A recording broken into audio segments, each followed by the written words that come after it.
All right, let's go to my favorite Bulldog on the mound, Lance Lynn and the Texas Rangers, and Paddock. I'm very interested to hear what Nolly thinks of Paddock, as he's not looked quite as strong. Small sample size, but this year, this total opened up extremely low in San Diego at a 7. It's gone up to 7.5 at Bet365. It's gone up to 8 at some other books. Paddock and the Padres opened up at -125.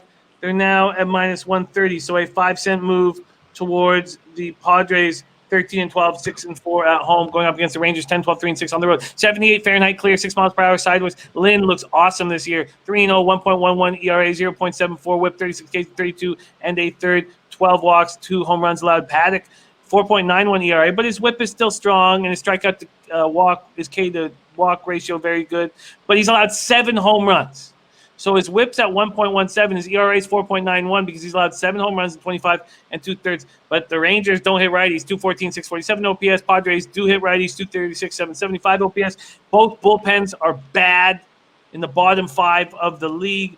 And Paddock was originally supposed to pitch against the Rangers on Tuesday, but he was held back, given an extra day of rest. And I wonder if they're concerned. Past 3 starts, 12 runs and 6 homers allowed.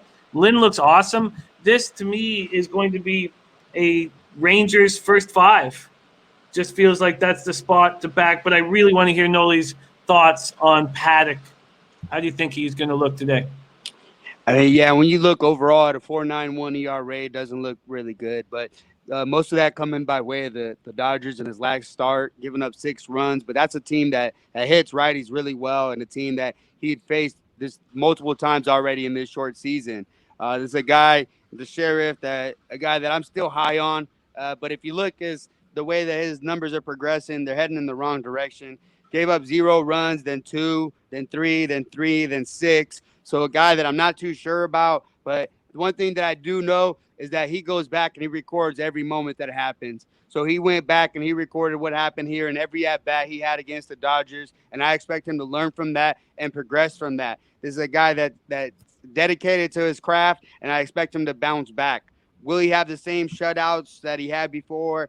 That's a bit of a concern. But facing here a team with Texas, a lineup that hasn't been scary at all. I've been able to pound their unders a lot because of their inability to score, and now they got their ace on the mound in Lance Lynn, who has just been flat out dominant.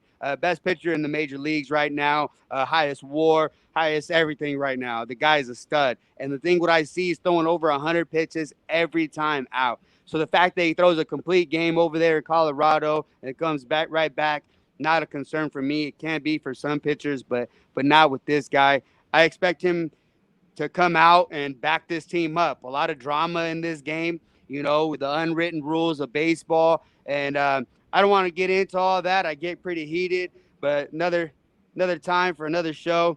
But I think Lance Lynn comes in here and he has a great performance. And the one thing that I kind of like your look at is the fact that when I will address it, I guess, a little, was Tatis still in third. If you notice what happened after that, all of a sudden the Rangers put up a 4 spot. It's something that you don't do in life, especially in baseball. You don't kick a sleeping dog because he'll bite you. And I think here Texas is going to wake up behind their ace, and I like your look. Beautiful. But you're going to stay off the first 5 under. It's at 3.5. There are a couple books that are hanging a 4. Yeah, I'm off right now. This, like you said, the question marks with Paddock. I still like the guy, but I'm off right now. I got to see some things before I jump back on that train. Rangers first to 5. Both Nolly, myself, Top Set are making moves on it, getting plus money there.